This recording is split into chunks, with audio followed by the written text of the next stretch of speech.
Bonjour, ici Gilles et je vous parle de la saison 3 de Taxi 22 en DVD. C'est une télésérie qui a été créée et interprétée par Patrick Huard et avec également en vedette Sylvie Boucher et Jean Turcotte. Dans cette saison, le chauffeur de taxi Rogatien Vachon supporte son amie Nancy qui est atteinte du cancer du sein. Mais elle devra affronter un autre problème de taille, la jeune et jolie remplaçante qui a pris sa place entre-temps au restaurant et dans la tête de Rogatien. J'étais pas vraiment familier avec la série Taxi 22, même si j'en avais entendu parler, ça avait eu beaucoup de succès. Je suis pas non plus un grand fan de Patrick Huard, mais ça reste un humoriste et un acteur assez incontournable aujourd'hui. Bref, au final, j'ai bien aimé cette saison très relaxe qui se déroule au rythme lent d'un taxi coincé dans le trafic. Alternant les scènes qui font avancer l'histoire avec des sketchs se passant dans un taxi de la métropole, Taxi 22 arrive à nous divertir sans aucune prétention. C'est peut-être ça que j'ai le plus aimé finalement. Aucune scène n'est trop lourde, même les moments les plus dramatiques sont souvent généralement allégés par une poignée de blagues amusantes. La télévision québécoise a souvent tendance à verser dans le mélodrame, même les séries les plus loufoques, mais j'ai rien remarqué de ce style dans Taxi 22. Les concepteurs de la série gardent le focus très strict sur leur objectif premier, qui est de faire rire, et c'est admirable.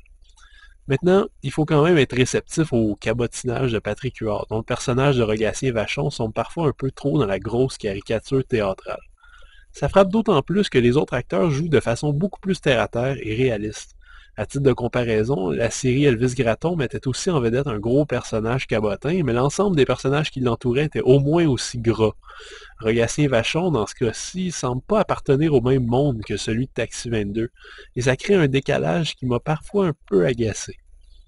Cela dit, une bonne partie des gags fonctionnent justement à cause de ce décalage, surtout lors des nombreux caméos de vedettes qui prennent malgré eux le taxi de Rogatien.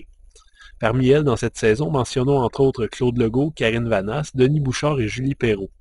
Je trouve un peu dommage que les scénarios ont la plupart du temps fait apparaître ces vedettes comme des gens très sympathiques qui sont capables de gober les énormités et les semi-insultes de Rogatien Vachon avec un sourire et un regard en l'air.